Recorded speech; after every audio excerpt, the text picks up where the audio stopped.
name is Reverend Keith Horwitz, for those of you who don't know me, from Soul Center, one of the several places that Beth was absolutely passionate about in her spiritual growth and her spiritual journey.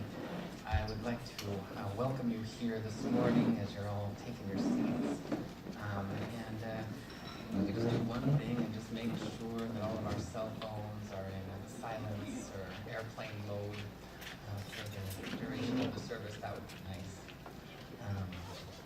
And again, I'd like to welcome you this morning for a celebration of life service. I know with every fiber of my being that Beth is with us right now, and she is smiling, the biggest smile, with all of the prayer flags and all of the decor and all of the people, all of you who have showed up, and even those who are streaming in right now.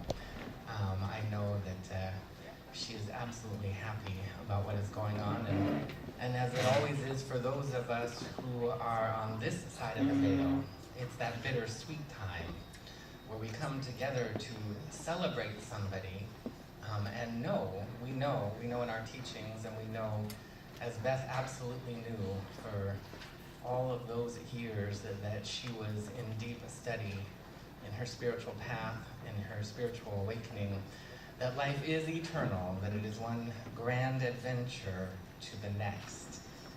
And so we know that is true. But for those of us that are here, there's a lot that can come up during a time of someone's transition.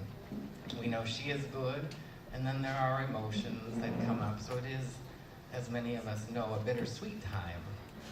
We are here today to celebrate, and everybody knows there's no wrong way to process the transition of a loved one. There are many emotions to be felt, and so we just invite you to enjoy that, as we also include the emotion of joy. Joy for her journey, joy for her knowing that she's with us right here this morning. I'd like to just take a moment and do a reading that I think captures the energy, by Ernest Holmes. When we came into this life, we were met by loving friends who cared for us until we were able to care for ourselves. Judging the future by the past, we can believe that when we enter the larger life, there will be loving hands to greet us and loving friends to care for us until we become accustomed to our new surroundings.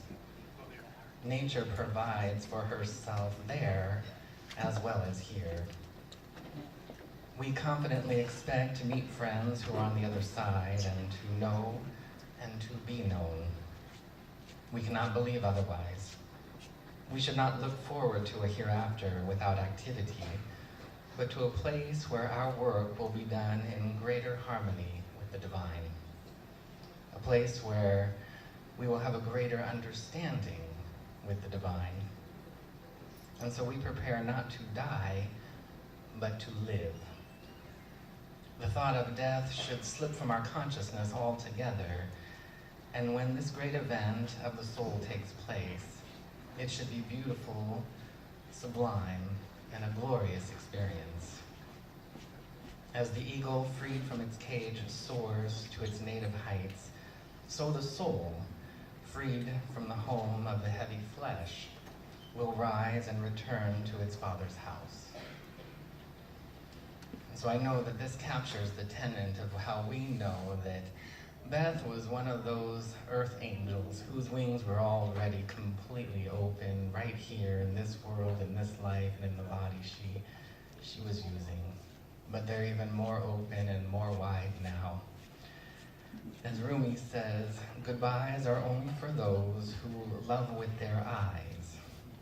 Because for those who love with the heart and soul, there is no such thing as separation. And so I would like to invite everybody to keep your hearts wide open. It's the best way that we can feel the presence of our beloved ones around us, not only in the living, but especially when they've transitioned to the next great adventure. I'm going to just take a moment. I'm going to invite you to join me as we turn within, and however however that feels to you, eyes open, eyes closed, we're just going to take a moment. How grateful I am to just be here in this room, so overflowing with love, so overflowing with the presence and the grace and the beauty and the light of God, and so overflowing with the energy of Beth's light. We know that the eternal light of God, the omnipotent, omniamorous omnipresence, the omniscient intelligence that created all life, that is back of all life, that which created the galaxies and the stars, and the furthest reaches of the farthest planets to the closest, most intimate recesses of our bones, cells, and tissues. We know that that divine holy presence holds us. It undergirds us, and it compels and propels us. We take a moment as we remember the truth of our own divine nature, that we, born in the image and the very likeness of God, that we are eternal beings of light. We take a moment and we remember as we celebrate Beth's life, that she continues to thrive. We invite her right now. Oh, Beth, we know you're here with us. Please rejoice. We know that that infinite grace, that infinite beauty, that infinite light, the presence of God holds us in all dimensions, in every way, shape, and form. And so I'm grateful that we have all gathered here today to open our hearts, our bodies, our minds, our souls to that grace and to the wisdom and to the liberation, the blessings, and the caressings of the Holy Spirit of God. We allow that to wash over us and to rise up from within us. I'm truly grateful to take a moment and bless this gathering, this celebration. I bless this gathering knowing that we are here to rejoice in the life that was lived so magnificently by Beth Morley. We open to that, and we are grateful. We bless her family. We bless her siblings. We bless her beloved mother. We hold them in our hearts. We hold them in our prayers, and we allow that light to so shine. All of our friends, all of our family members, we bless right now as we celebrate Beth's life.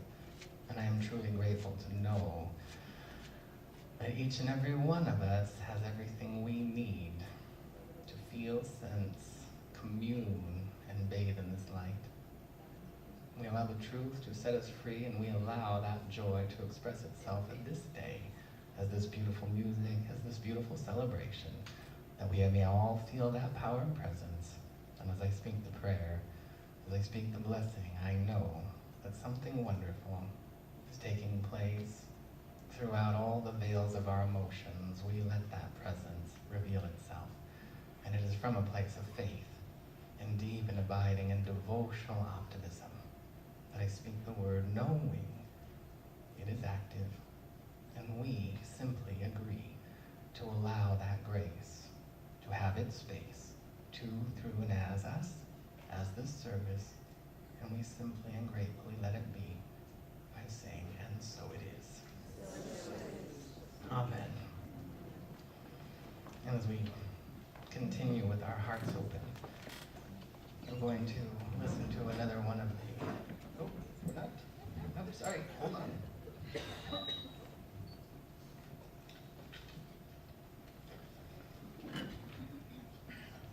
Good morning to Beth's beloved community.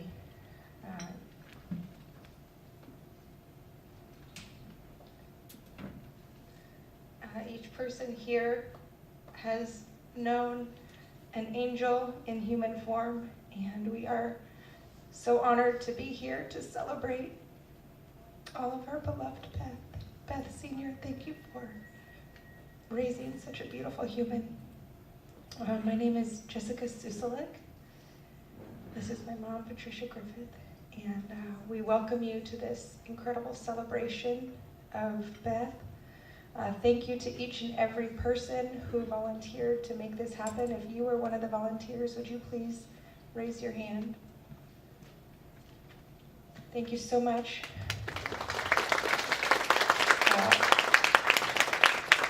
as the planning phases of this celebration came together, it was so understood through every fiber of our being that Beth was with us and that this would be a perfect celebration of her life. And I want everyone to know that the centerpieces, the fabric, the necklaces, the prayer flags, all of these decorations that you see are Beth's. They came from her home, and she is with us in every piece of decoration, as well as through the photos. And I want to thank everybody for sending me these wonderful pictures that are through these photo collages. And please, if you sent me a picture and it didn't make it, I ask for your forgiveness. And I also ask for your forgiveness if there may be some repeats in these photo collages, but it is a labor of love. And just so you know, the photo collage, anything that you see here today will be available on YouTube for you to go and visit and watch anytime you want to see our beloved Beth. And this service right now is actually streaming live on Facebook. If you know somebody who wanted to be here, they can watch the entire service as well. So thank you so much for that. And I wanted to share the story of the name of this celebration. The name of this celebration is called Be Like Beth. And Dale Pittman, I think I see him in the back over there, the Sunday service after Beth passed away was obviously dedicated to our beloved Beth. And when Reverend Keith was inviting us into prayer and inviting Beth to be with us in that prayer,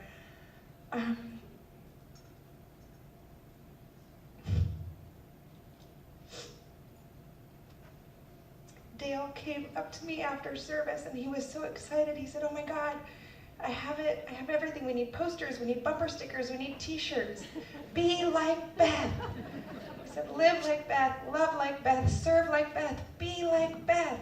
And so we have t-shirts and we're working on the rest.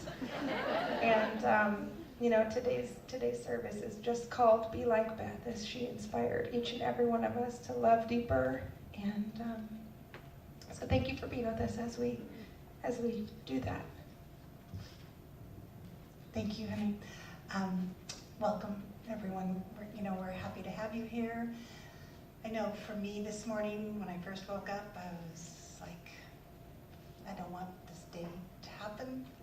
But then I realized, and I think all of us have been saying the same thing, that Beth is here with every one of us all day, every day now, and working through us. And so we all get to be with her at the same time. And Mary had a funny happen in her garage. Yesterday, Beth used to give her close friends halos at Christmas. Yes. Oh, Marilyn, sorry. It was Marilyn, that's right. And so she was in her garage yesterday, and one of those halos fell on her. And she got the message loud and clear. It's so much fun being an angel. I think that's the sweetest story of the day. And with that, we're going to enjoy. This was Beth's Oneness Kirtan band that she just loved more than anything. And it was her greatest joy. And so we're so honored that you guys came. And of course, you wouldn't be anywhere else. I know that, but you make the day complete. And we're going to move into a chant. Marilyn, do you want to introduce it, please? Sure. Maybe the band, too? Yeah. So we are the Oneness Kirtan Band, and we've been playing together for about 6 years now, and Beth was with us from the very inception, and we got together most every week. We just love being together and playing together. And so the chant that we're going to sing together is written in the program, and it's one that we would always start out any program with, and it's Shanti Om, and Beth loved this chant. And we will do it as call and response, where I will sing a line and then we'll sing it together. Shanti Om, Shanti Om, Shanti Om, Shanti Om, Shanti Om, Shanti Om.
this time, I would like to invite Beth's brother, Lee Sheely, to come forward.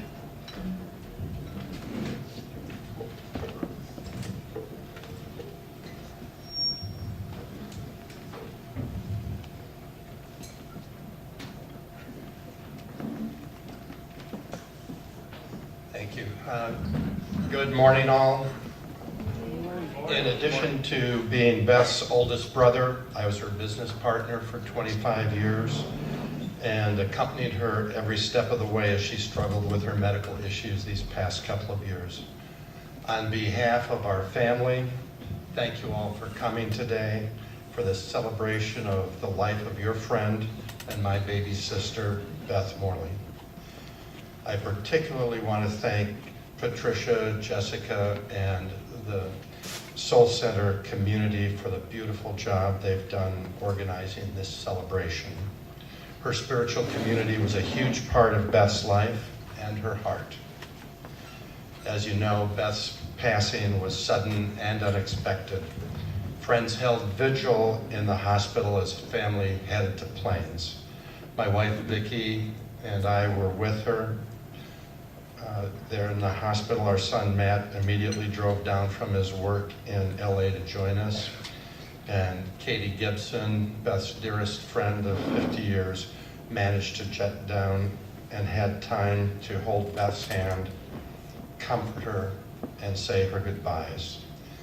That last morning, Beth understood that there were no more treatment options available and asked to be put on comfort care only. She was quickly out of pain and resting peacefully. Someone was always there holding her hand. I read her the sweet notes sent in from her friends holding vigil in the hospital lobby. Vicki played the Heart Sutra and some of Beth's favorite chants on her iPhone. Vicki, Katie, Matt, and I were at her side when she passed gently to that other shore. Our brother Paul and his wife Libby's plane landed an hour or so later. Our brother Glenn's a few hours after that. A lot of tears, stories, laughter, and toasts were shared in the days that followed. Our mother, Beth Sheely, lost her little princess that day, but we're grateful to have such a wonderful team helping her. Naomi, Jasmine, Sue, have been all fabulous, and I particularly wanted to thank Naomi, who is accompanying Mom today.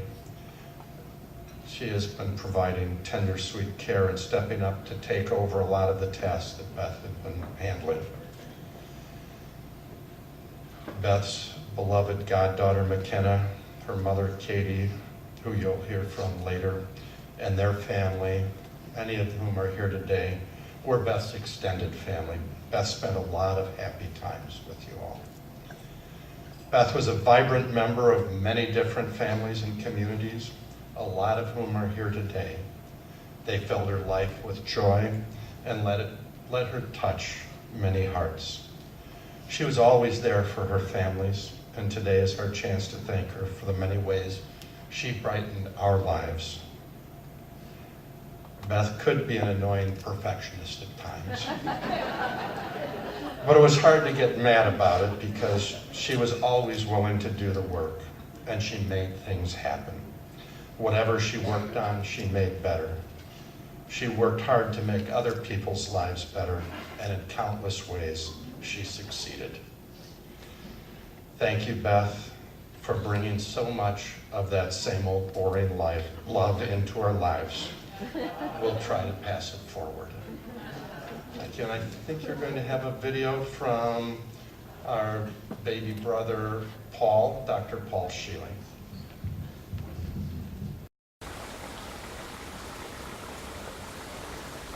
Hello, peace and blessings to everyone who has gathered together to celebrate the life of my sister Beth Morley. I think it's appropriate that I show up virtually. When I had my dissertation defense in Ohio, she showed up virtually and was there on Skype while I presented and received my doctorate. And when I received it, she began to weep. And so I know that it's appropriate that all of us weep with celebration of her life as well. She called me her Dr. Brother, and you had to get that right, the kind of mouth movement to say it. And I called her Ma Sizzler.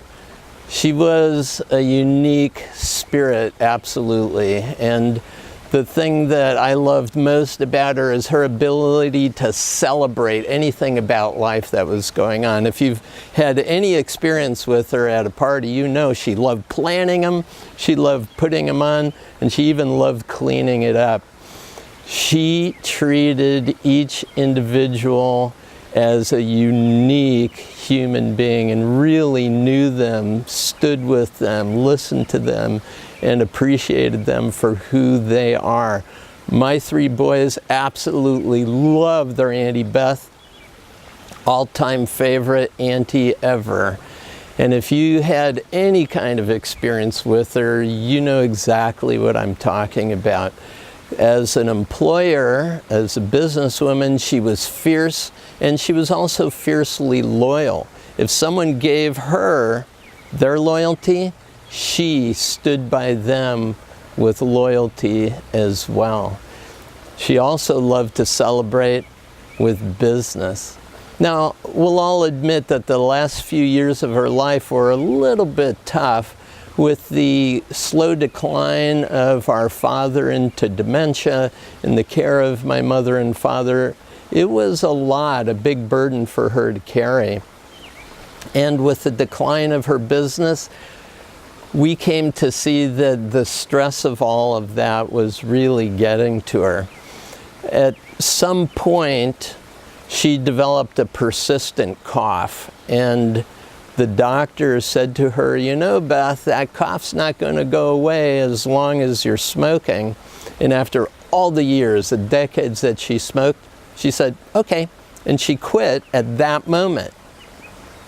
Just like that. I said, "So, Beth, exactly how did you do that?" Because I've helped a lot of people quit smoking. It's generally not that easy for most of us to overcome addictions. How did you do it? She said, "Well, I always knew it was in my mind, so I changed my mind." I thought, that's a great bit of advice. If you have an addiction, just change your mind and you'll have it handled. Well, a couple of years after that, she got the diagnosis of cancer. And of course, that was a tough one for all of us to hear. And she was quite afraid of it, thought of it as a death sentence. So prior to going into the treatments that she was committed to, I said, "Hey, how about if we do a session and get your mind and body all ready for the treatments ahead?" She said, "Great, let's do it." So she closed her eyes, went inside, and I said, "Beth, ask the cancer to speak with you in consciousness." And she said, "Okay, it's willing. Ask it, what is it here to give you as a gift?" And she immediately burst into tears and started sobbing. She said, "It's right, it's right," she said. "It's reminding me that I'm here to bring joy to the world, and I have forgotten that in the last several years." So she made a commitment, agreed with the cancer to follow that commitment, to start living in peace, beauty, and joy. She and I called it PB&J. So PB&J became her mantra over the next few years, and the change in her was remarkable. She was so much happier, so much more alive. Every chemotherapy treatment, she'd put tattoos on all of the workers, you know, those temporary tattoos with love and hearts, and she'd paint the little chemotherapy bags with joy juice, and she made every single session a celebration of joy. She beat the cancer, which was so remarkable. She outlived every expectation by any of the medical professions. She was an outlier, and I have to think we all know that. She was a unique one. She was an outlier for all of us in our lives. So when the illness that finally took her hit, we were all very shocked by it. She had done so well beating the cancer.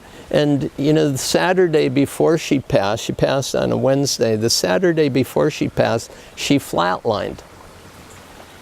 She was resuscitated and brought back, and I like to think that at that point, she touched the void. And as our spiritual tradition really knows and firmly believes, that all of this suffering that we experience in the human domain is a product of the human mind. And we come from joy, we come from beauty, we come from infinite love, and ultimately we're going back to that. So I invite all of you to consider that same mantra at this time of celebration of Beth's life, PB&J. And by the way, we added an extra B, so it was P, B squared, and J. And the extra B was for beer. So if you are going to drink a beer anytime for the rest of your life, just take a little remembrance of peace, beauty, beer, and joy. And remember Beth fondly. Have plenty of laughs and tears today. I'm so thankful that you're celebrating my sizzler's life. Shall we take a moment just to drop in and send that extra blessing to lift her on the wings of love into her heavenly home? Let's do that if we could. Let's take a deep breath in, and as we exhale, just let your shoulders drop a little bit as you become aware of the space your body is occupying. Yes, and let your facial muscles relax. Bring a hint of a smile to the corners of your eyes and the corners of your lips. You're sending that signal that you're safe, you're calm, you're connected. You're connected in love to everyone on this planet. Your presence matters in the same way that Beth's presence mattered to each of us. And so in love, we know we are connected for eternity. And as you connect your breath, feeling the exhale and the inhale, flowing smoothly, evenly,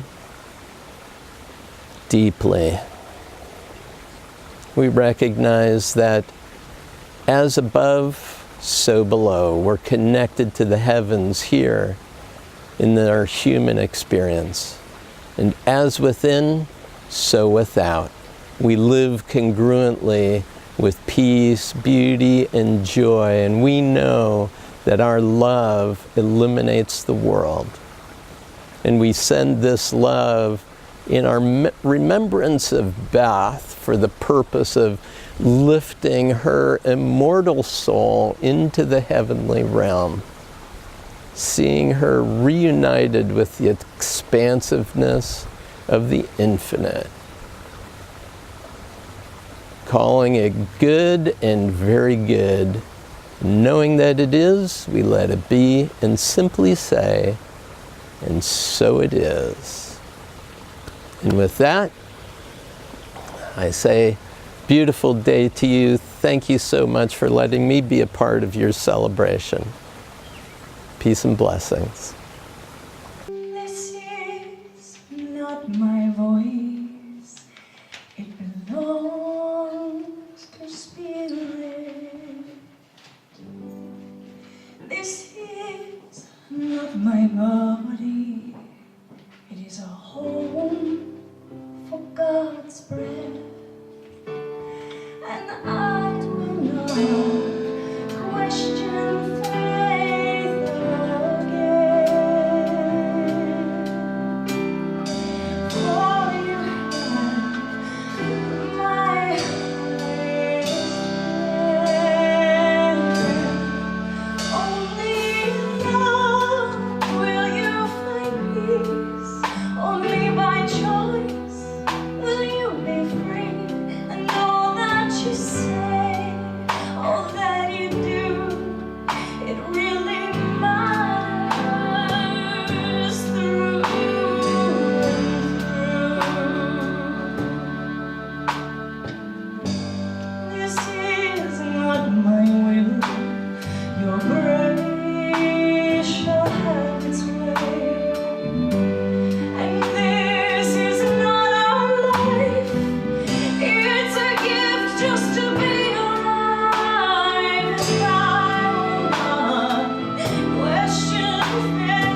there's a lot, and it's good stuff. Like, this is Good. all amazing stuff. I don't know what the questions are, but you can It's not. Just anything you want to say. Don't you have a question? No, I do not. Go ahead. So, I'm Beth, and this community is my community. And I'm so thankful that it exists. Thank you, thank you, thank you. Yay, God.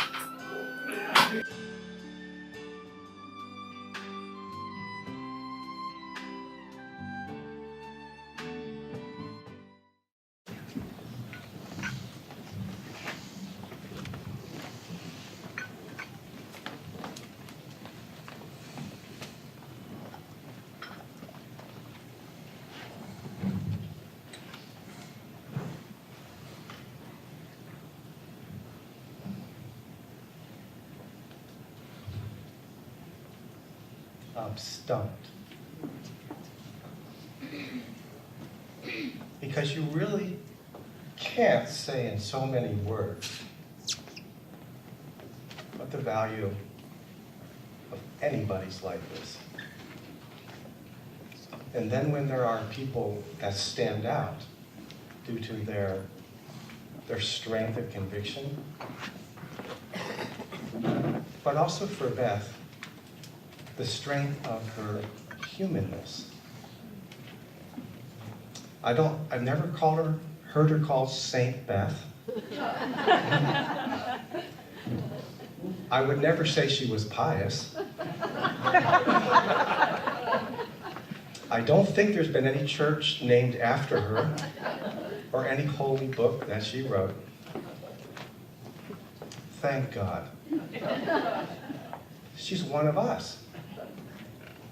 She's one of us, and she's real. She's not a fake spiritual person. She's not somebody trying to be spiritual. She's someone who found the spirit within her, which is, of course, in all beings, and had a unique way of bringing it into this world. If you were to ask, let's bring up the panel of great men and women of deep spirit here, whoever they would be. And what do you think they might say is the most important thing about the spiritual path? To live it, right? Anybody can talk about it. Anybody can go have a beer, a glass of wine, or a cup of tea, and say, let's talk philosophical, spiritual things. Well, that's great. But Beth's someone who figured out a way to walk the talk. You know, we use that word, and it's a little bit maybe of a slogan, but she really did. So from my personal experience, my church, my spiritual communities in Northern California, in Redding, and I've been doing some retreats up there in that spiritual community. And I thought to myself, I'd like to do it some other places. So I was very fortunate to have a colleague and a friend, Dr. Reverend Jim Terrell. He had the Costa Mesa Center for Spiritual Living here. And I proposed to him that I come down and do a weekend retreat. And he said something like, we usually don't do things that long. How about doing a Friday night, maybe Saturday morning?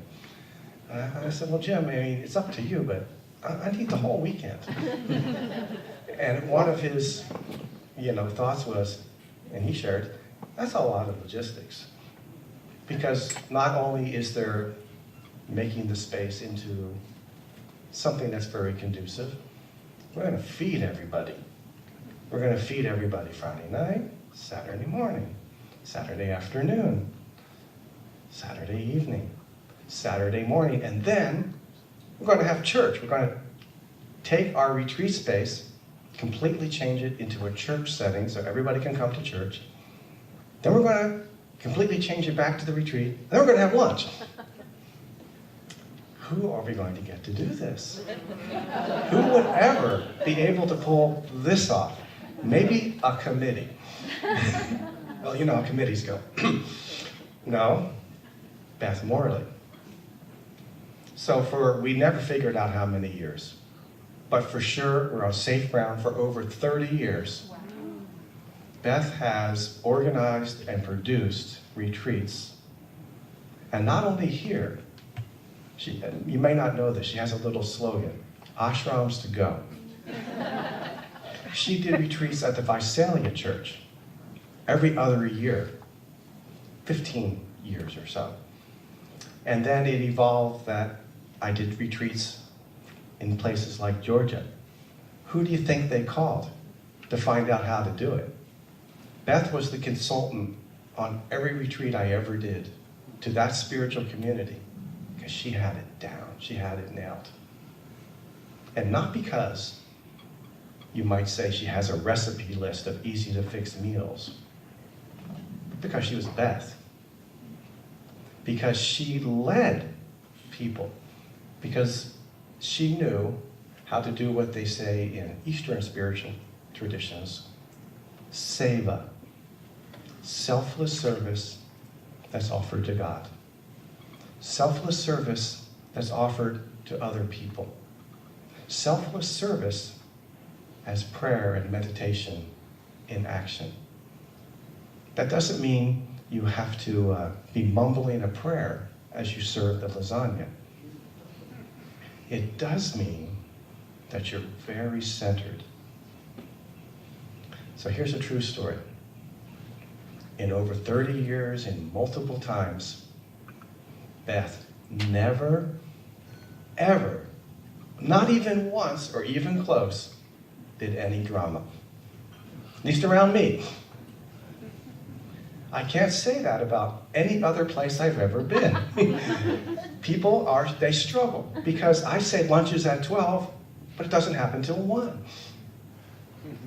It always changes because my style is to not go by the clock, but go by the event.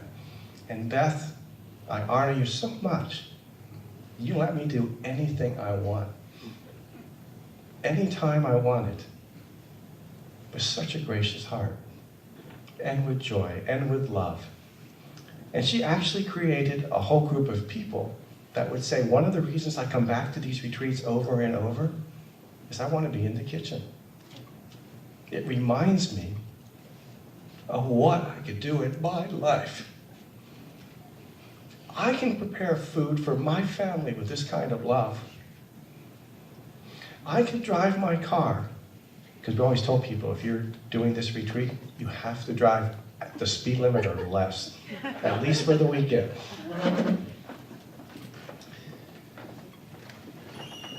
Beth has such quality of bringing the people that worked with her into that seva consciousness. And it changed people's lives. And all of you could tell a story about many ways that Beth touched you and changed your life. And that's a good thing. Sometimes I think we think in our time, there's so many difficulties in our world. So many people going different directions. It's hard for people to get along, groups to get along, religions, politics, oh, for God's sakes.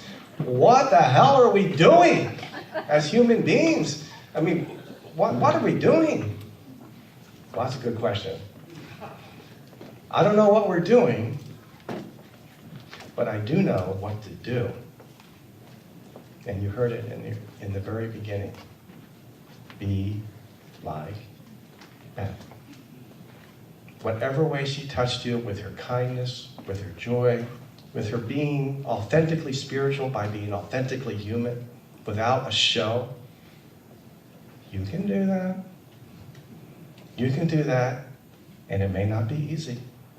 Right? There's people that are difficult. We all know difficult people. We think it's them. They think it's us. How about that? Now what are you going to do? Kindness, grounded, authentic, believe. And I honor Beth.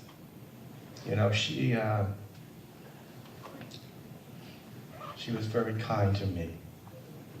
Very loving, very supportive. and very much Beth. Thank God. I'm going to ask my wife Leslie to come forward. There's something that we did at the retreats. It's a brief form of a prayer. It's something Beth resonated to very beautifully. So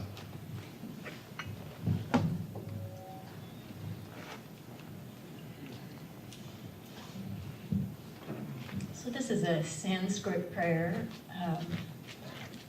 and the English translation is,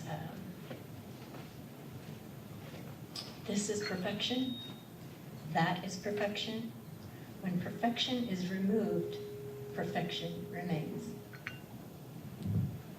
So I hope that this vibration of this chant that will help us connect even deeper with that vibration and connection that we have with sweet Beth Ananda.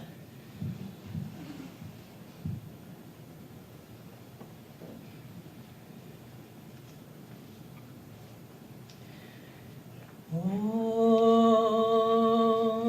Purnamada Purnamida Purna Purnadumachate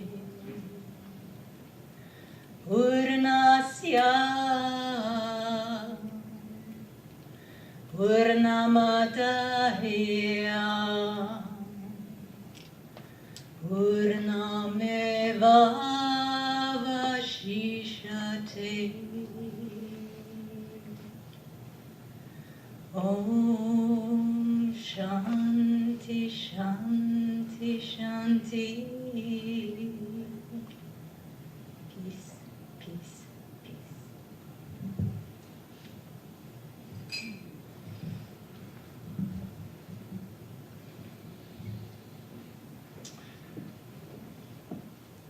we're going to invite the Oneness Kirtan Band to come back up. And as they're coming up again, as Marilyn mentioned, Beth learned to play the harmonium so she could be in the band.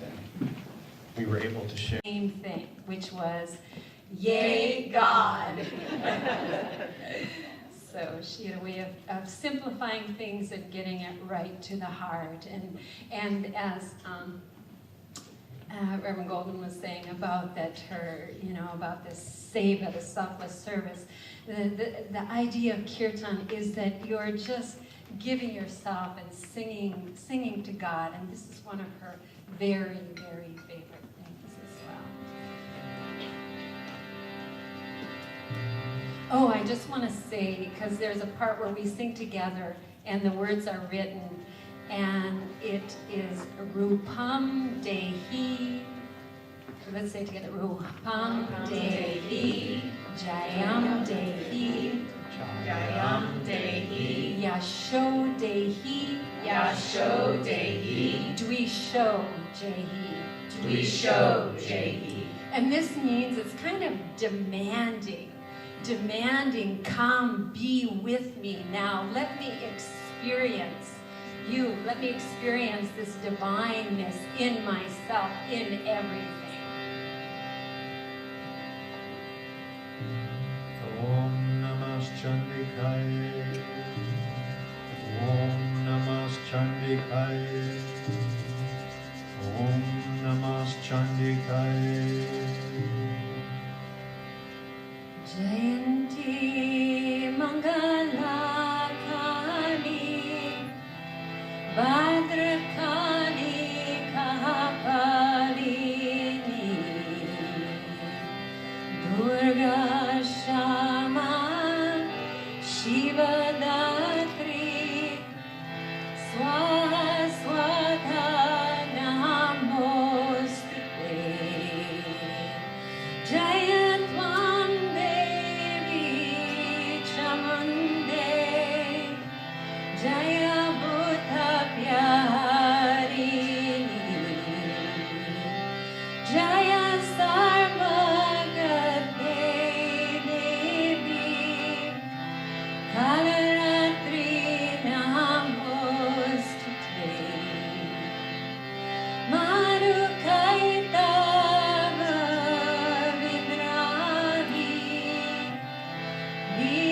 Trivarade Namaha Rupam Dehi Jayam Dehi Yasho Dehi Visho Dehi Rupam Dehi Jayam Dehi Yasho Dehi Visho Dehi Rupam Dehi Jayam Dehi Yasho Dehi Visho Dehi Rupam Dehi Jayam Dehi Yasho Dehi Visho Dehi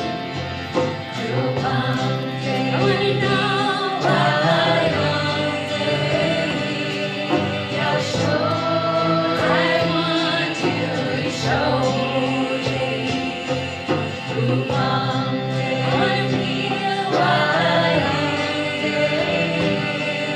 Yasho. I know you show me Rupam Dehi. I know Yasho. I want you to show me Rupam Dehi. I wanna feel what Yasho. I know you show me Rupam Dehi. I wanna know Yasho. I want you to show me Rupam Dehi. I wanna feel what Yasho. I know you show me Rupam Dehi. I wanna feel what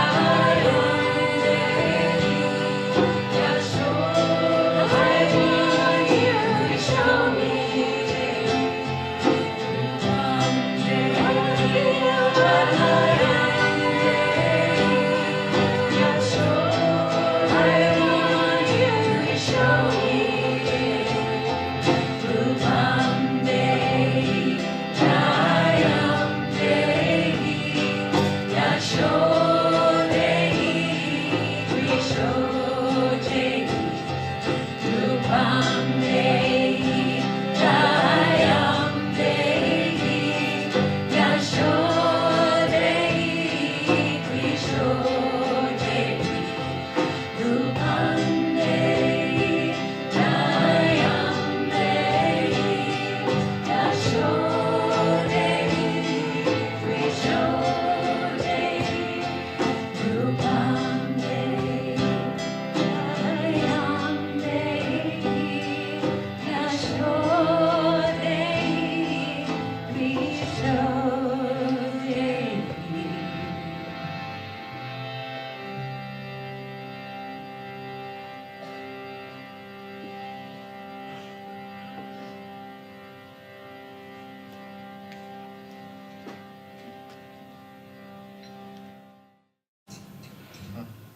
Thank you. That was just beautiful. And again, Beth is smiling upon us. Big, big, big, huge smile. In a moment, Katie, I'm going to be inviting you over in a moment. And if you, I don't think you have a schedule, we tweaked it a little bit. But before I do, I just want to take a moment and share. I think Lee mentioned earlier that she was a little bit of a perfectionist, and yes, she was. And you know, I'm always a big fan of never throw the baby out with the bathwater, because that perfectionism also lended itself to a lot of excellence. And one of the things that she brought to all of our communities was that excellence. And as James was sharing, how somebody could commandeer and take on a retreat like that. And I'll just never forget when Beth, I'm persuaded in the kids' church for them to make this when I became installed at Soul Center. And this is one of the most beautiful things, and I cherish this it is such a reflection of Beth, the color and it's really long actually. It's a very long. If you don't tie malas properly, you can see there's a lot of distance between the beads here, so it hangs pretty much down to almost my knees.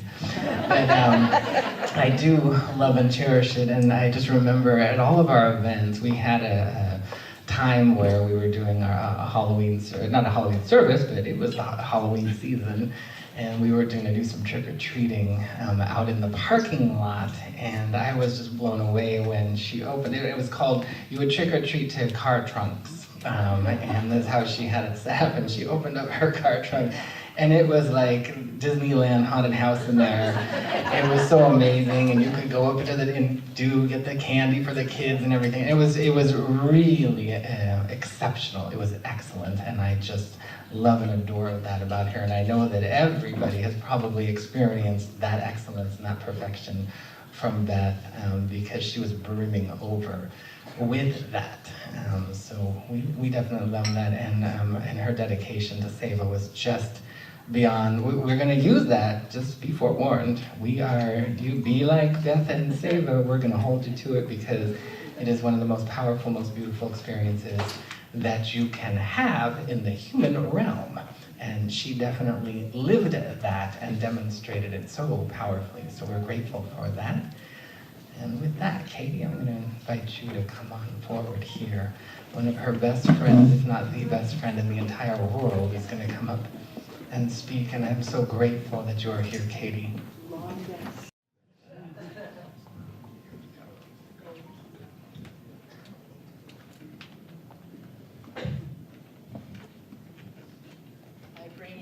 I bring you greetings from a whole other side.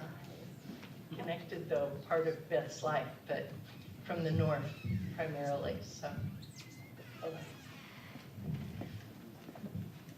I'm going to have to read this, because if I start talking extemporaneously about Beth, and Vicki and Lee are laughing, we'll be here for the rest of the day.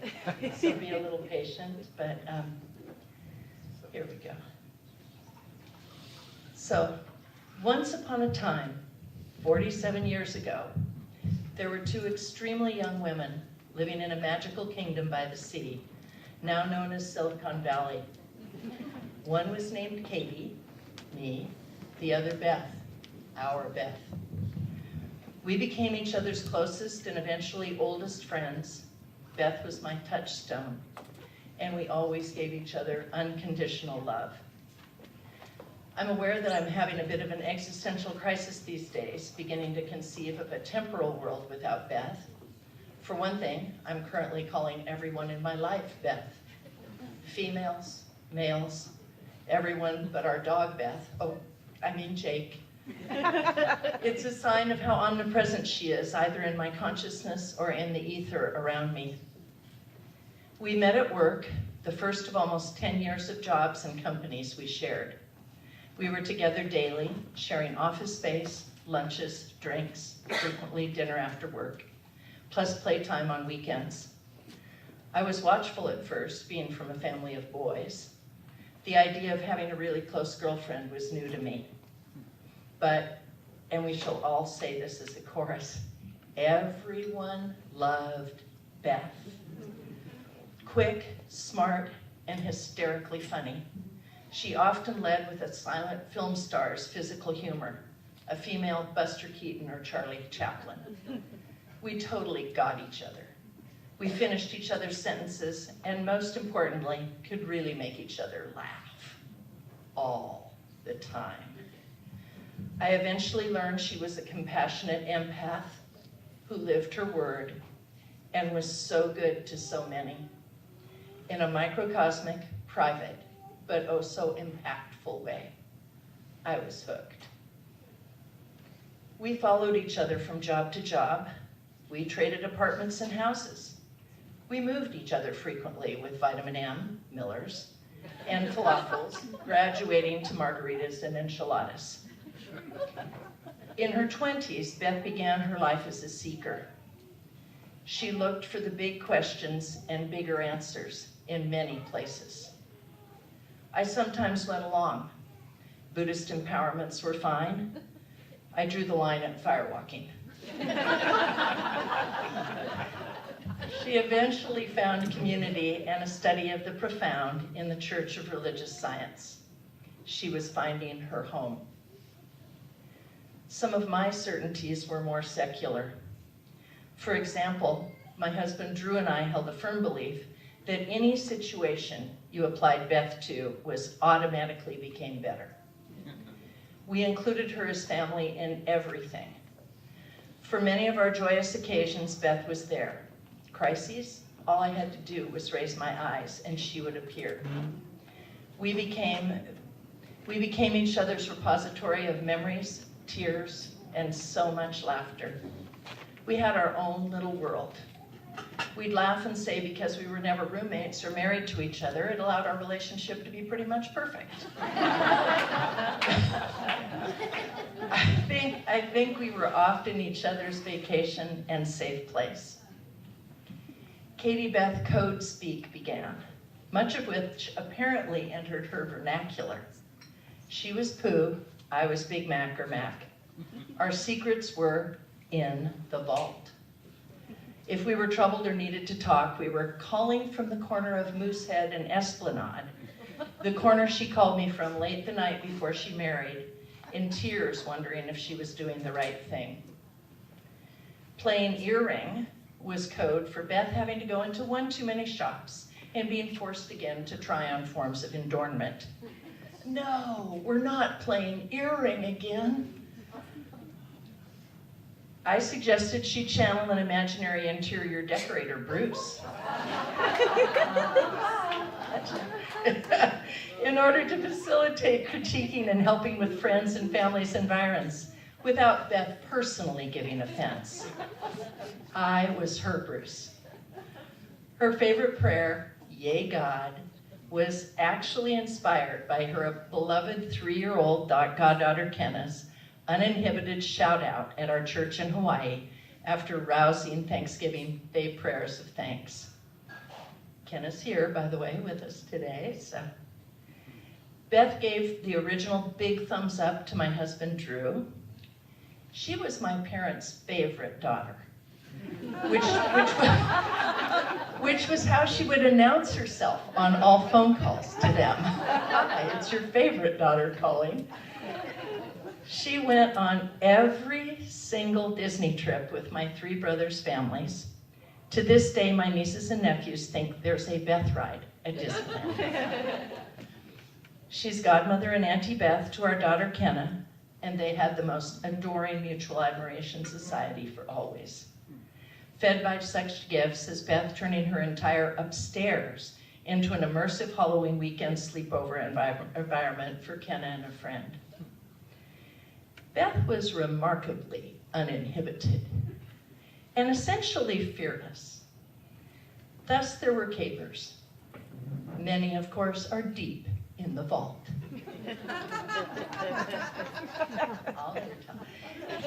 Trips happened: Mexico, Spain, Hawaii, Santa Fe, the Idaho mountains, and more. Lee and Vicky's most excellent pirate and birthday parties, with Kenna leading Elvis the tortoise around with rose petals. And frequently, Beth and I were singing, with really no excuse whatsoever, especially food songs. We have a recipe book's worth of food songs. We have a song for every dish imaginable and often dedicated to the cook. Food songs were best created on the fly and sung repeatedly over the years with absolutely no encouragement. Do you guys want a food song? Yes! Oh, okay. For you, Beth. Okay, here's the one that's dedicated, that's for Drew's ribs. 16 tons and what do you get? Another rib coming in, more coming yet. St. Peter, don't you call me 'cause I can't go. Drew's ribs are cooking and I want to eat slow.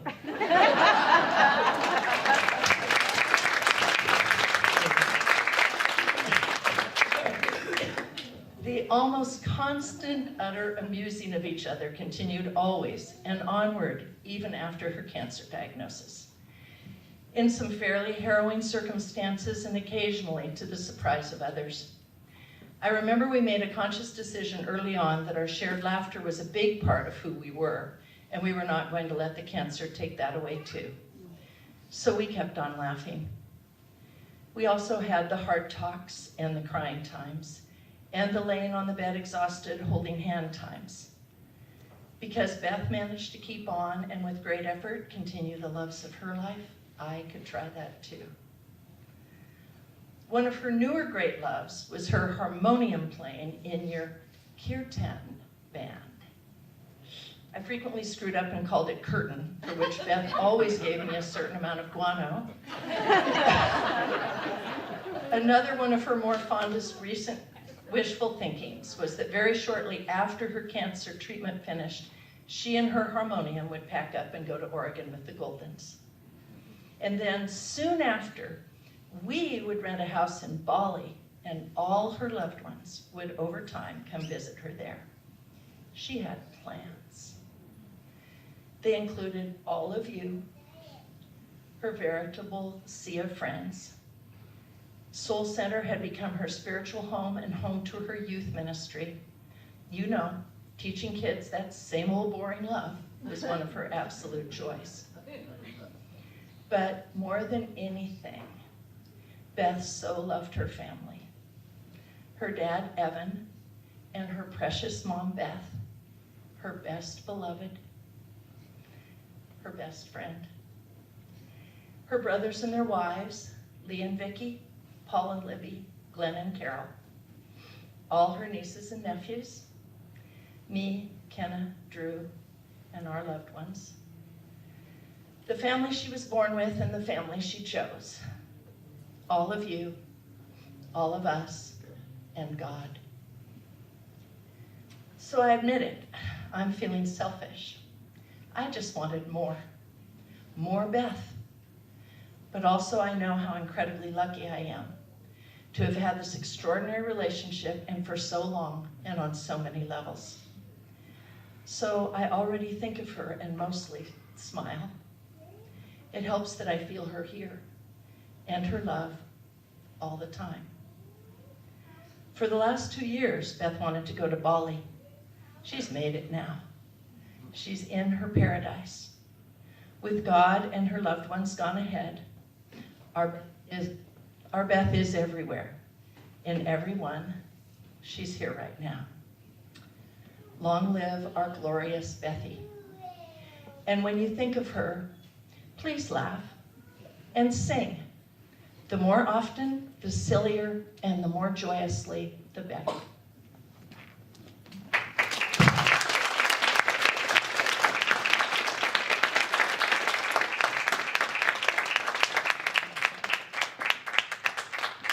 Thank you.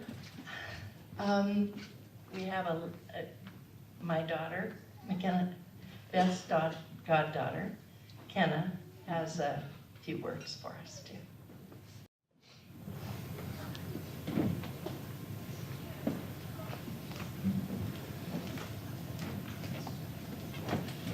As many of you know, I called her Auntie Pooh. I was looking through some old texts between me and Beth a few days ago, and for a moment I was so lost in the silliness and fun of our exchanges that I nearly texted her. We shared so many cat pictures and giggles over the phone. I decided I should send her a message, knowing that on some level it would reach her. This is the exact text that I sent. Hey, Auntie Pooh. I know this will reach you via cosmic energy phone line or something like that. It's energy and light and a lot of love. I know it will reach you. When I picture you now, Auntie Beth, you're this beautiful golden white light. You're pure compassion and laughter and love. I can only imagine your laugh, unique and warm and mischievous, bouncing around the universe, lighting up things here and there, filling each entity it touches with joy.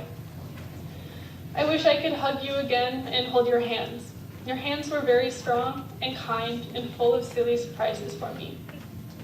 I wish I could look in your bag, full of goodies and little trinkets you made, treats for later, marshmallow peeps, and interesting finds. You always took me to the funniest places where we could explore together. We would run off and hide from my mom and get into trouble. You showed me the happiest place on earth and put up with the teacups ride even though it made you sick. We rode Dumbo a million times. You really had the patience of a saint. When I was afraid of pirates, you gave me a sword so we could be tough together, and I could be just as tough as you. We journeyed through Africa and Asia on the Jungle Cruise, and we rode the Haunted Mansion ride over and over again until I wasn't scared. Last time we were in the happiest place on earth, we gave the Tiki Bar staff a run for their money. They didn't know what to do with all your energy and penchant for silliness. We snuck into the bathroom and drank whiskey because the tiki drinks just weren't cutting it.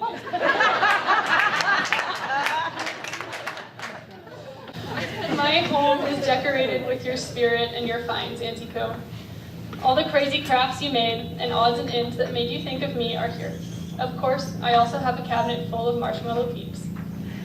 You sent my kitty Liam a handmade flat ball because Rags loves hers, and Liam still snuggles it.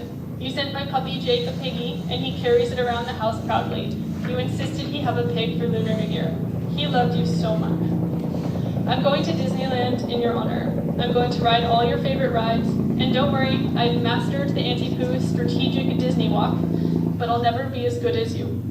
You are my family, one of my bestest best friends, my Pooh Bear, my role model, and my partner in crime on many occasions. I love you so, so very, very much. I'll look for your smile and your light in every tropical flower, every grain of sand, the sun and coast amazing, and in all the compassion in the world, because I know your spirit is there. Smooches, I adore you. Love, Kenna.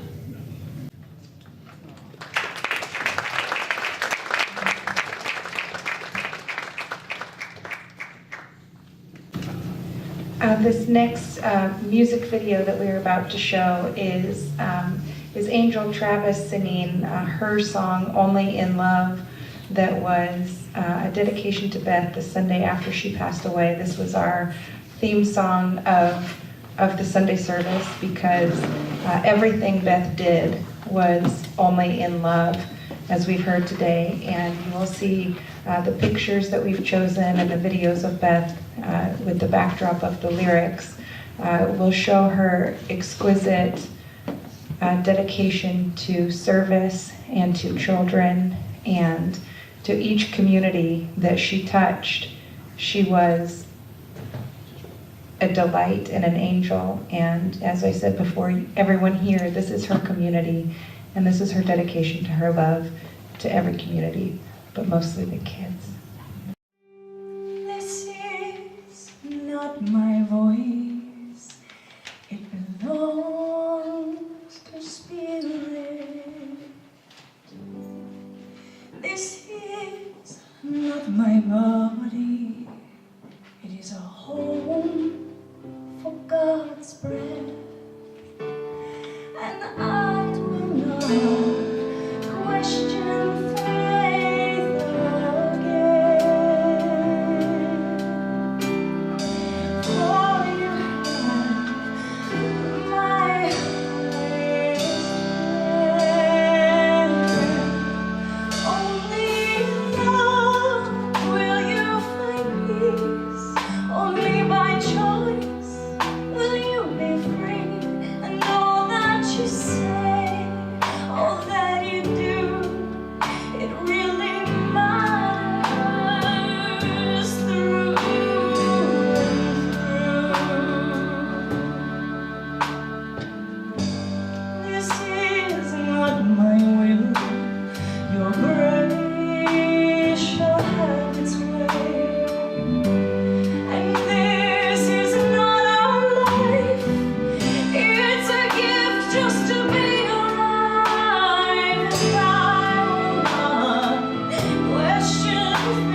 There's a lot, and it's good stuff. Like, this is Good. all amazing stuff.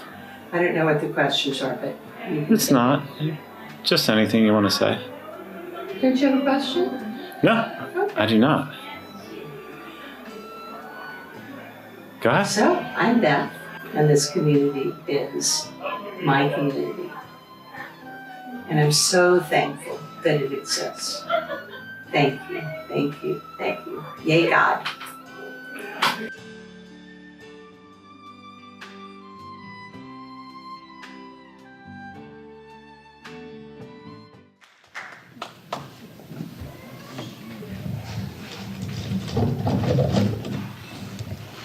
My name is Teddy, and I was 3 years old when I met her, and I've spent almost every Sunday with her for the last 6 years. Every time I saw Miss Beth, she would greet me with a big hug. Since the first day I met her, I knew she was the funniest and goofiest soul.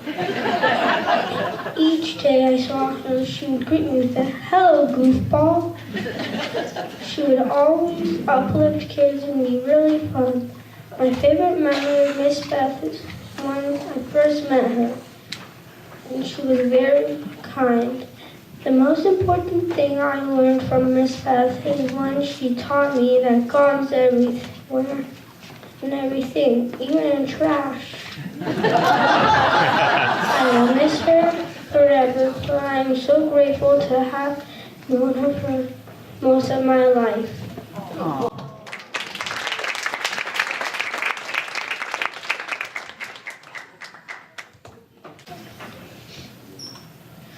Hi, my name is Eddie, and I met Miss Beth when I was 5 years old.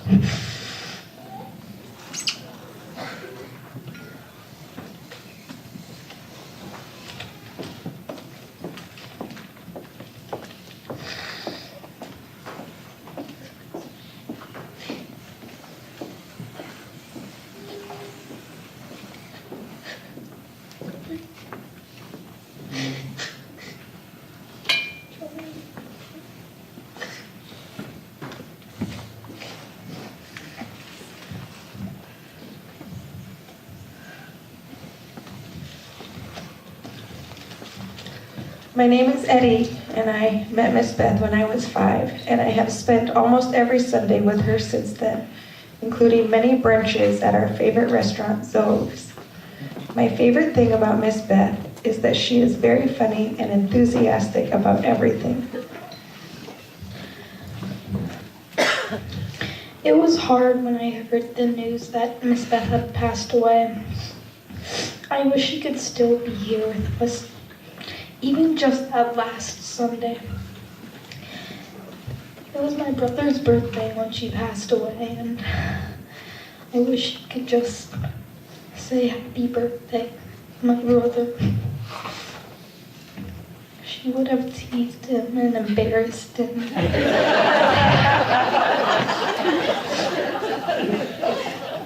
The biggest impact Ms. Beth had on my life was when she taught me how to care and love people.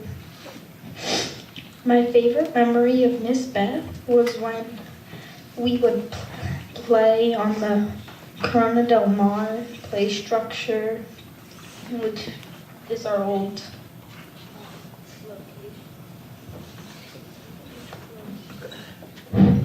location. I will miss her forever and hold a special place in my heart for my first spiritual teacher.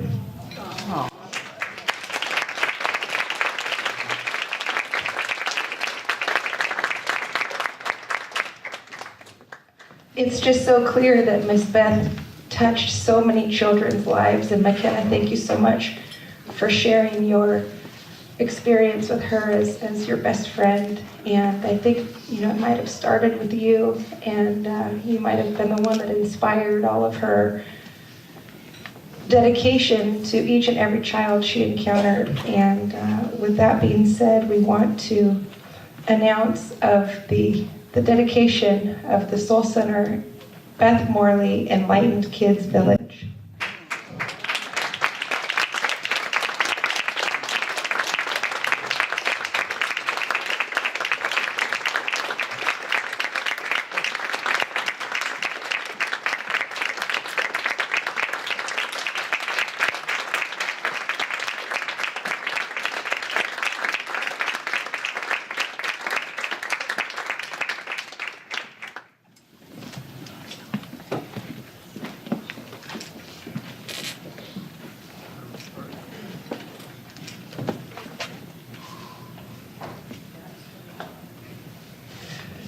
Oh, that was beautiful. So we're getting ready to close the service portion of today as we get ready to go into the lunch service. So we'll be doing our closing prayer in a moment. And during lunch, we're going to also continue the service a little more informally, and we'll open the mic for people to come up during our lunch service and speak and share. I'm going to also ask that if there's anybody that has to leave sooner rather than later, that we'll bring you up first. But before that, we're going to do our closing part and a closing prayer. But before we do that, one of the things I remember also over the past year,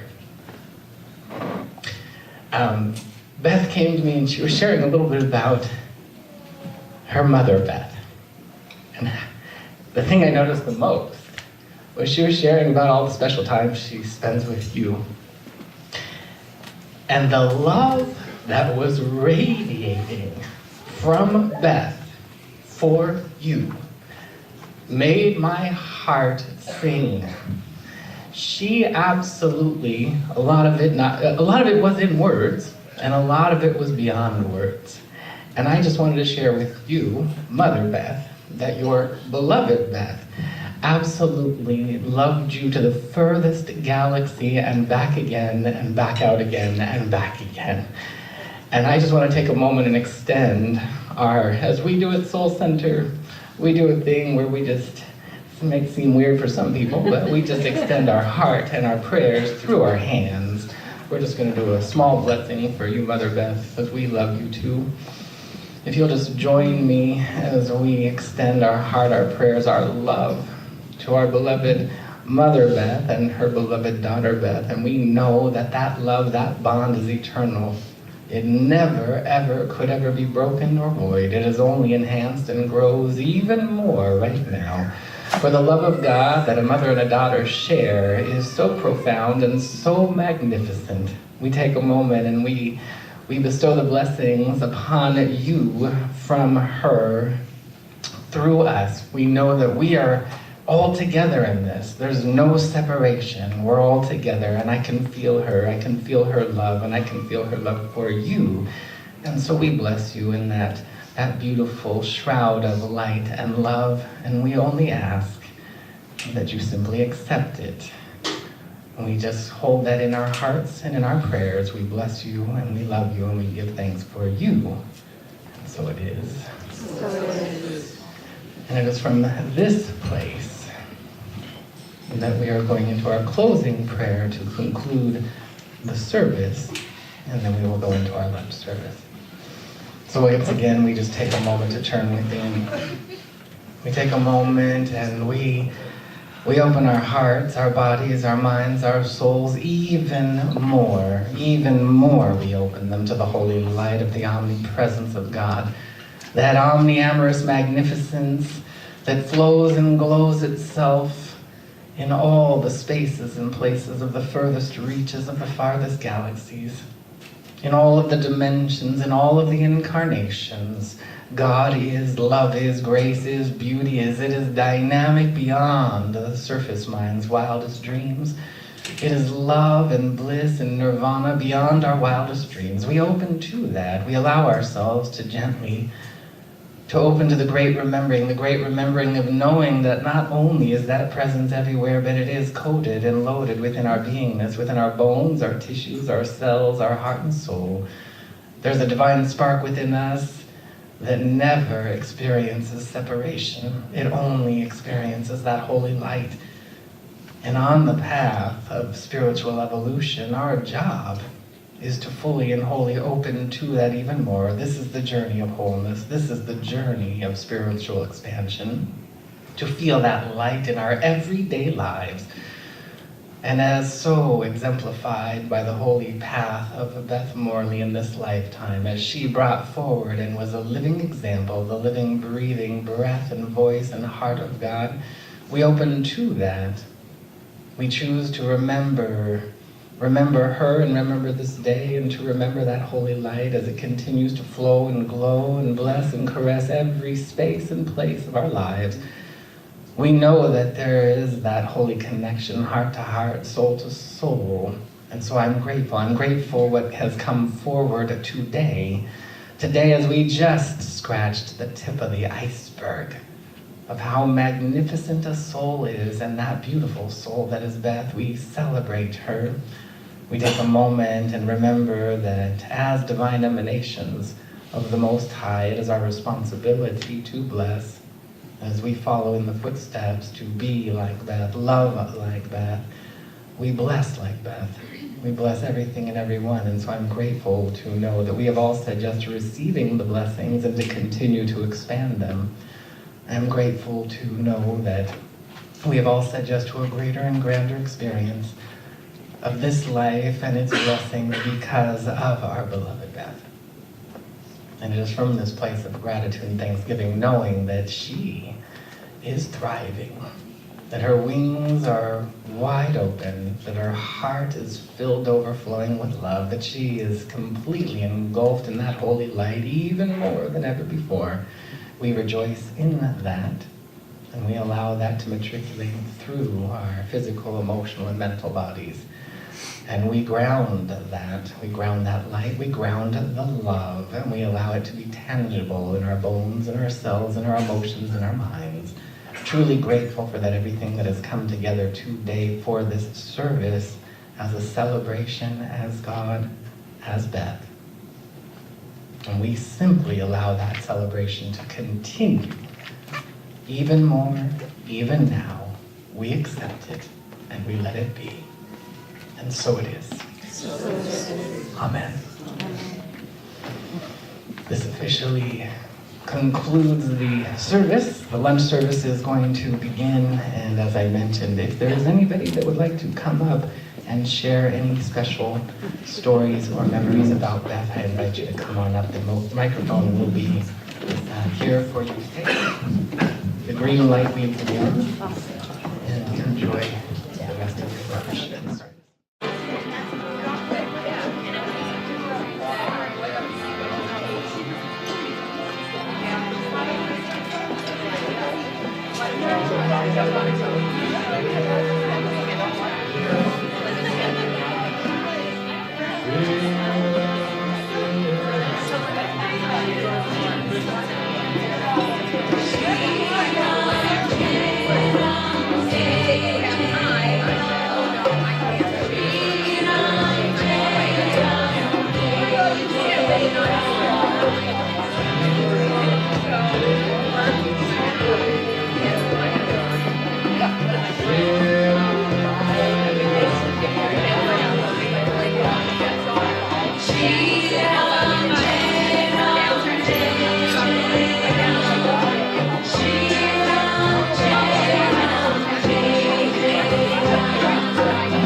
I'm the mom to the Same Old Boring Love twins. I have twins that started at the Center for Spiritual Living when we were 5.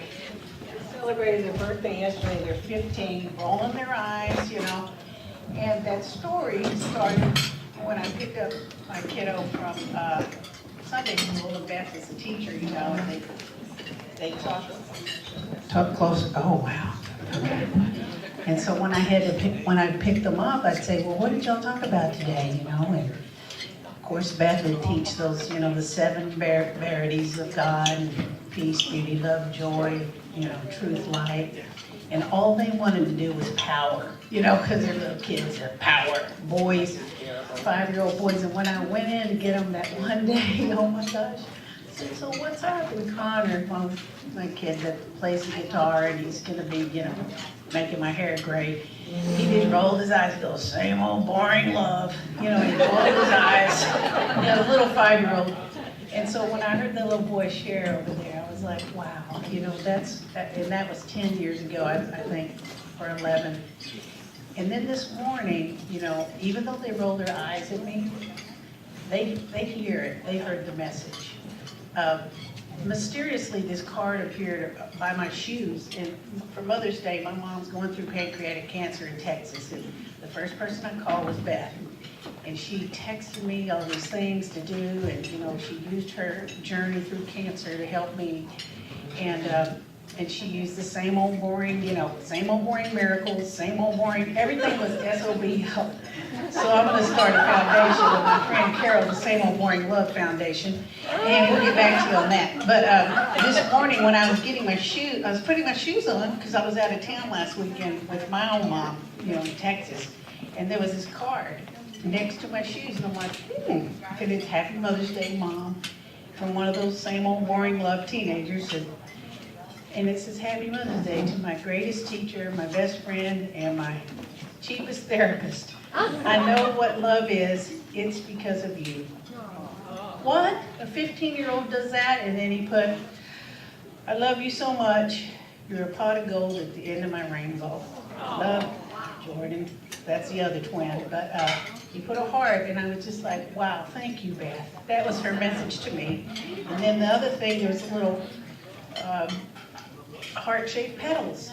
I don't know if you guys have them. Maybe everybody does. That's how Beth was. So she just sprinkled it around, but it was a perfect little heart, you know, and she touched my heart, and just, you know, and she will forever, I will miss her. I'll miss being able to pick that phone up, but when I just get still and quiet, I know she's there. And,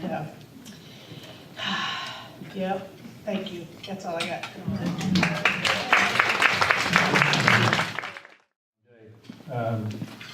And the kids were wondering what I was doing, and I told them the story, and so they said, can we do that? And they wrote a little note, and they added it to mine and put it in the sand, and they lasted a minute or two in their meditation, and then they were off doing other things. But it was such a gift to be able to have them sit quietly and do something to grandparents, great-grandparents that they never ever had the chance to meet. And so anyway, it's a good exercise for me, and might become one for you as well. Thank you.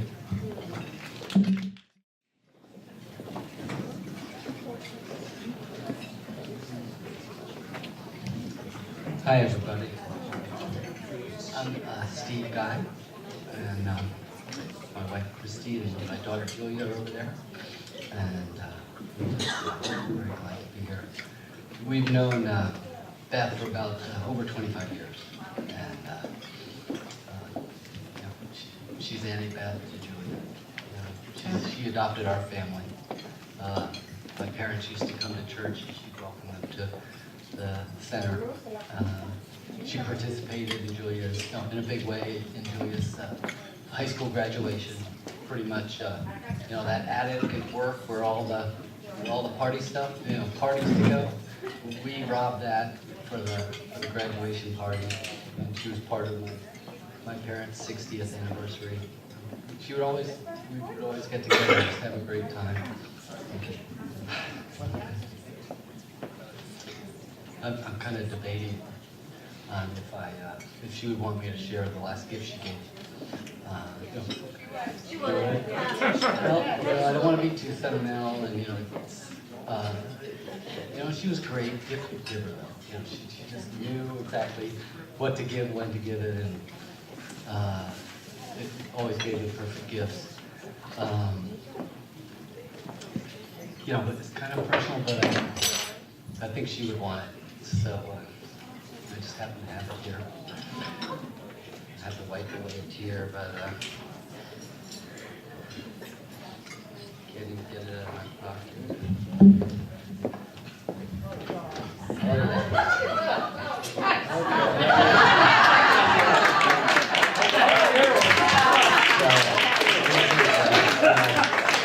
Say my words, but these glasses on, I think she appreciate it. Actually, I'm getting kind of dizzy. Just in time for the Elton John movie. Beth did have a sparkled heap on her shoulder. Oh, From this family. Yeah. From this family when she passed. The sparkled heap was right there. The peep history. I don't even know how many years ago, but we found that I think my sister-in-law sent us a contest in Washington, D.C., where we're from, where people make peeperamas. So these really elaborate dioramas. Yes, I think so, yeah. And so we showed it to her, and she just howled, and we just had so much fun with that. And so ever since then, we would trade peep gifts, and became known as the peeps. And, it was special. But, I met Beth through the Center of Spiritual Living, Jim Terrell's church 25 years ago. It was really through James Golden's retreat. And that first retreat was just something special, and Beth and I both really, I just got to know her. We both resonated so much, and so, like James was saying, she just, I just followed her. I just wanted to be a part of that. I could see, what love. And it was at a time in my life when, I was kind of feeling the absence of love, or I was struggling with that. And she, she just let me enter into it. And I remember I went to a couple of retreats, and I think I even started helping her. And then for some reason I decided, well, I've been there, done that. I'm not doing it. But I couldn't tell her, so I just kind of kept it to myself. And, she noticed that I hadn't signed up. And, I knew it was coming where I have to say, I'm not going to go there. I'm going to go my own way or whatever. But, all she did was say, oh, Steve, I signed you up. And I melted, I put up no fight. I totally, and ever since, it's been us, and did it together. And some of the retreats, they're just priceless, too many. But really, one that stands out is how she could transform a room, with her beauty and her creativity and her love. I remember one time we did it at Mary Manager's house, and we kind of were doing the finishing touches, and we looked, and we just about cried. It was so beautiful. It was just so sacred, wonderful, and the last thing I want to say is that I'll never forget, so many experiences with the retreat with Beth. I can see her like yesterday. When we would finish a retreat, we would oftentimes talk about it, how it was and what we need to do, and kind of wrap things up, as a staff, as a part of the church. And, she just would just glow about, at the end of every retreat, people would get up and share their. And some of them were just transforming. Sometimes it was the first time in one's life, like mine, where we really felt, divine love, the embodiment of that. And that was it for her. She just talked over and over about, all these people that came, into James' presence, her presence, had that weekend, and, felt that love for so. There's one more thing. A couple days after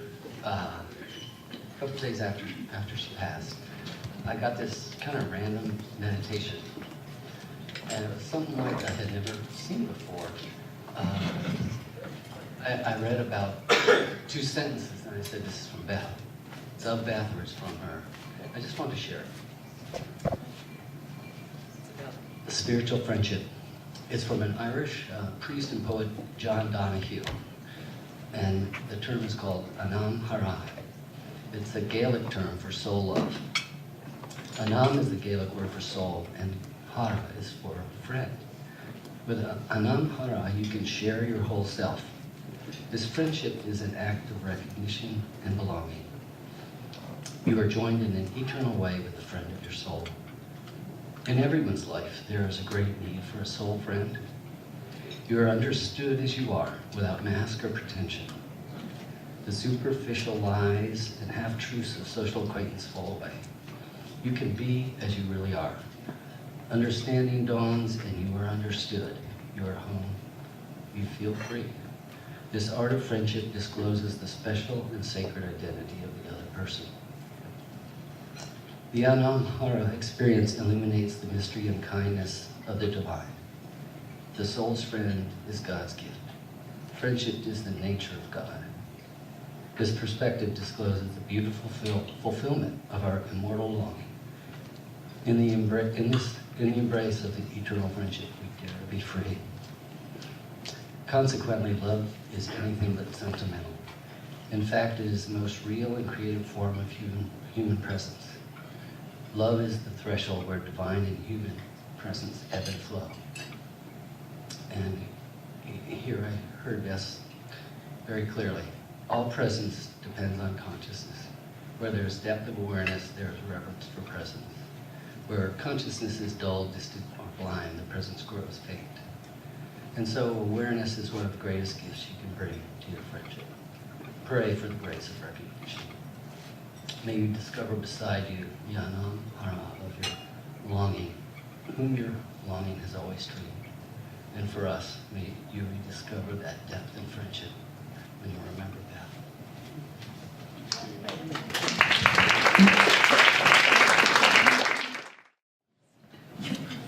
Forgot your glasses.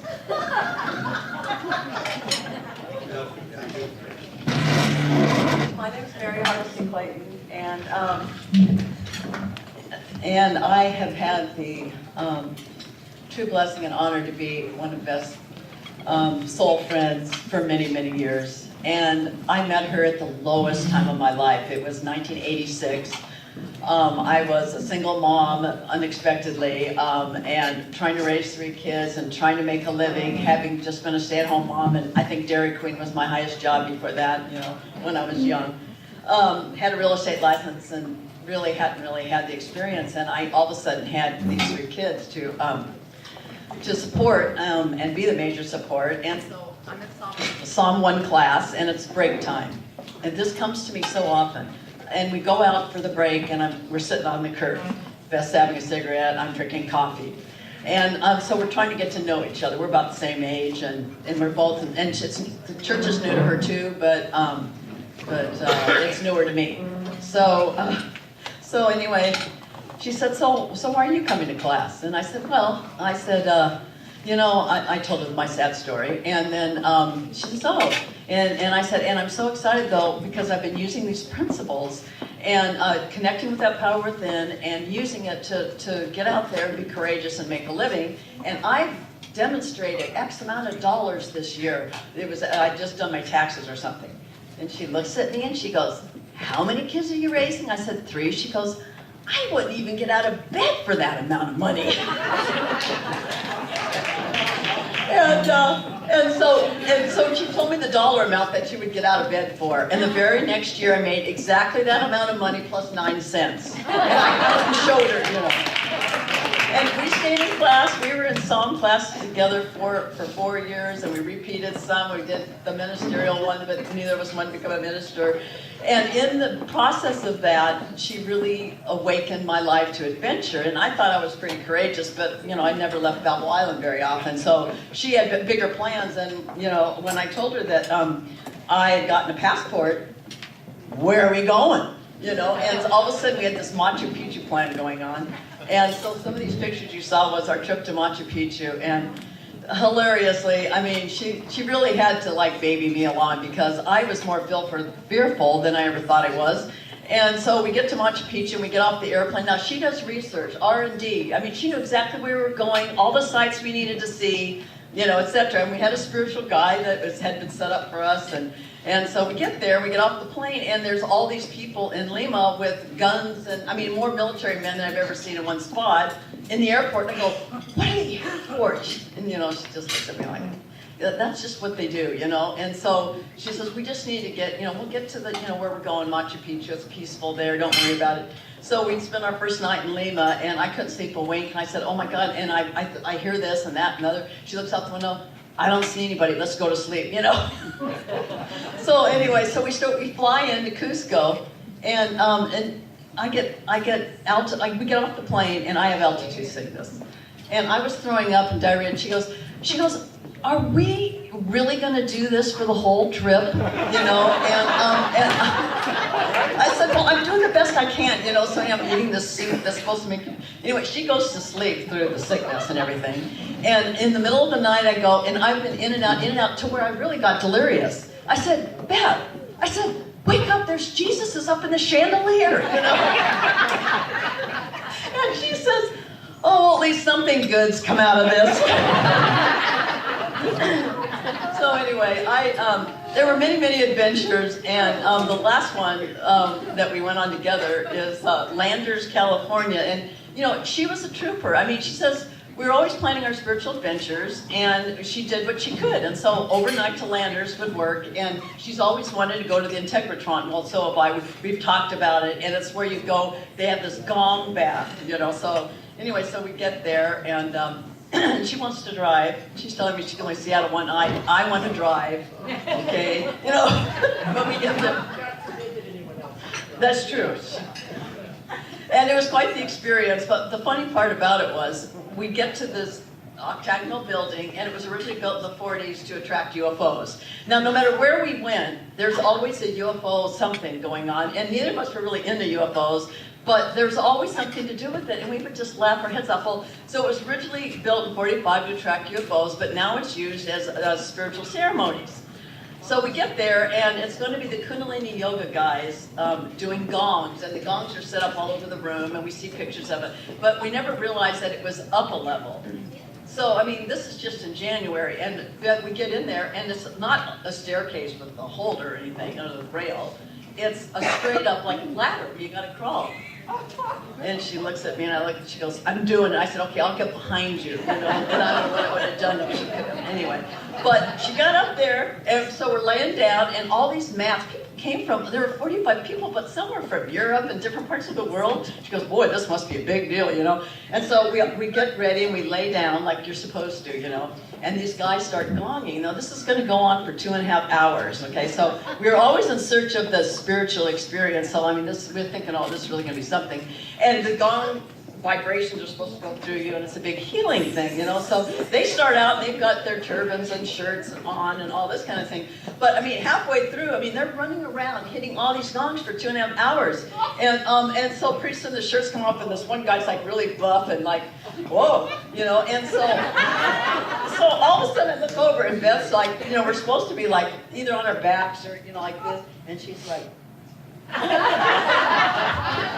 And oh my gosh! So then we get back to the hotel that she got us, which was the Pioneer Inn, which was built by Roy Rogers, and in Pioneer Town. And oh my God, that was another whole experience. So you saw the pictures of the cowboy hats. Well, we were in Pioneer Town. So anyway, the other morning I got up and I spent some time in contemplation of the qualities of Beth that really were my predominant experience, and I'm sure a lot of you will relate. An adventurer. She was an adventurer in consciousness as well as an adventurer of the world. She was curious of the known and the unknown. She was an observationist, just an art. And I woke up this morning and she was telling me, I felt like she was saying admiring. I'm thinking, okay, I do admire you, admiring. She could take anything, and you could show her a piece of art, or one of my kids, the grandkid picture, or, you know, or we'll go to a place, a beautiful place in Sedona, or some of the places we traveled, and she just didn't look at it and say, oh, how beautiful. She was admiring. She was there. She was present. She was looking at it this way and looking at it that way, and really helped me become more contemplative, more slow down, and really take in what was going on. And she was a student, you know, always learning. And like Paul said in his video, her medical condition taught her a lot. And what she had told me was, and I remember she just kind of broke out and squirted out tears, is that she was divinely loved, and she came to that awareness. To her death. She was a teacher, of course, we know, specializing in kids, but a teacher. She was my teacher. I always learned from her, and she said she learned from me. But anyway, when we were sitting on the curb, my problem was the financial thing. Hers was the G word. So her starting Psalm 1, or Science of Mind classes 1, she says, I just have trouble with the G word. And I go, the G word? Well, what's the G word? She goes, you know, God, you know? And I said, oh, well, that's an easy one. You know, I said, you just kind of open up the path and try this. I mean, you know, just hang it loose, you know? And so anyway, that's how we started as friends. And anyway, she was an entertainer. I mean, if you didn't laugh, it wasn't a good event. I mean, laughing till we were crying. I mean, oh my God. Courageous. She was such a courageous soul. She was courageous in getting out there in the world and trying new things, and she was courageous with the medical condition that came upon her. She had a deep delight of life, people, nature. She was such a loyal friend. And she loved to tease me, but she loved me to my core, and I always felt that. I loved, she was an ashram to-go maker, designer, extraordinaire, retreat. We did early retreats together when it was early days in our song classes, and in the mountains. And she started her ashrams to go at that time. She was a channeler of Bruce and Spike. Now I know you all know, but Bruce was the designer. When she walked in, she goes, You don't want to know Spike. Yeah. Yeah, you don't want to know Spike. I mean, it's tell it like it is. If you think you're full of you know what, then yeah, that's it. But this is Spike speaking. It's not me. Trust me. But my first experience of Bruce was I signed up for my first volunteer event to help decorate for some event they were having at the church. And I was supposed to bring the balloons. So I went out and got all these beautiful balloons, and I got over there to the church, and she wasn't there yet. So I started putting them everywhere, you know, where I thought would be just great. She comes into the room and she goes, that's not going to do. Take these, put them here, you know, all this. She goes, now this is Bruce speaking, and then she introduced me to Bruce. So anyway, I could go on and on. We had a wonderful tradition in the last couple of years of I call it Thursdays with Morley, and she called it Breakfast of Champions. And we met on Thursday morning at Eat Chow, and I guess I got her up earlier than she ever wanted to get up because I had to go to work, and she kept telling me, quit, it's time to quit, work altogether and really go do your deal. But anyway, so she met me at 7:30 at Eat Chow on 18th Street. And they were cherished breakfast, and we'd share our spiritual ahas. That was the point of it, and it was just something special with us. And then we'd laugh, of course, about some of the old excursions and adventures we took. And my UFO sightings, and she's always asleep during it, and her saying, come on, Mary, just throw the sleeping bag down on the ground and we'll sleep, and then I said, well, where's the tent? Come on, we're not just sleeping out in the middle of nowhere. And yeah, we were, And next night she just humored me and she got a cot, but we were still out in the middle of nowhere, So anyway, so Breakfast of Champions was a really special time for us. And after one of these meetings on Thursday, she wrote a note on this wonderful parchment paper. This has been on my meditation table ever since, and on July 19th. And she says, Maha. Now, my name was Maha. That's my spiritual name. It means great, Mary the Great. See, our self-esteem built through the years. Hers was Bethananda, which means blissful Beth, or Beth of bliss. So, Maha. What a beautiful breakfast of intelligent wisdom, laughter, and spiritual truths. Thank you. When I got home, I read the quote below. This is from a daily quote book called Offerings. I put one over there. A Buddhist wisdom book, which also has exquisite photographs of Tibet. This one really spoke to me. And here's the quote. When we let go of our battles and open our heart to things as they are, then we come to rest in the present moment. This is the beginning and the end of spiritual practice. Love you, Bethananda. So thank you.